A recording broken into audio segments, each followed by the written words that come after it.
Antibiotic resistance is a natural phenomenon, and in the course of bacterial generations, those weaker bacteria, or those that are sensitive to antibiotics, will not survive. But those who have undergone random genetic mutations, giving them genetic material that encodes resistance, will continue to thrive. So this natural selection process ensures bacterial survival. Different genetic mutations encode for different mechanisms of antibiotic resistance in bacteria. Some bacteria are encoded to generate enzymes that can deactivate the antibiotic that they're challenged with. Other bacteria will remove landing sites for the antibiotic so the antibiotic cannot exert its effect. Still other bacteria will close the ports of entry to antibiotics so they're not allowed to enter the cell, and yet others will have genome to generate pumps to actually pump the antibiotic out of the cell so it never really reaches its target site.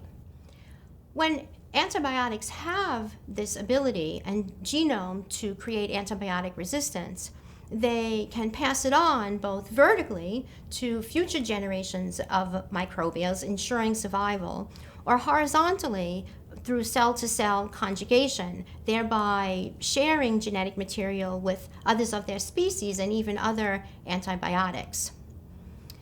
Viruses can also exchange genetic material that encodes for antibacterial resistance from bacteria to bacteria.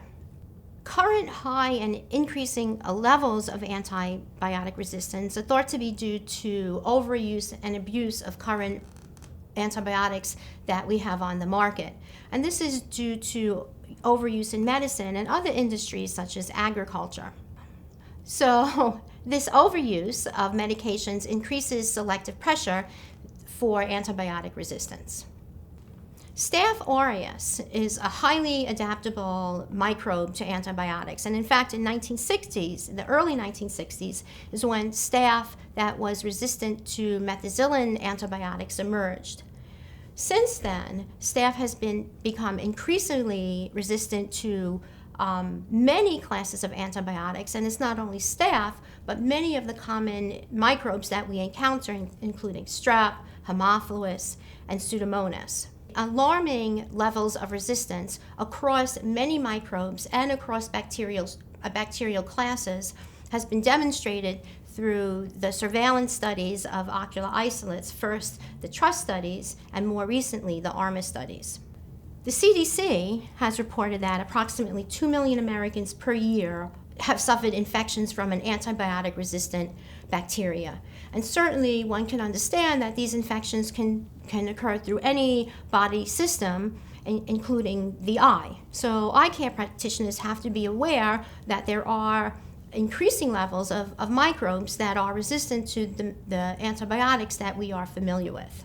With increasing surgical procedures, ocular surgical procedures, with the changing landscape of community-based infections, it's prudent and it's demanding of eye care practitioners to use antibiotics judiciously, effectively, and to husband those antibiotics that we currently have to temper the increasing resistance that we see to antimicrobials of bacteria.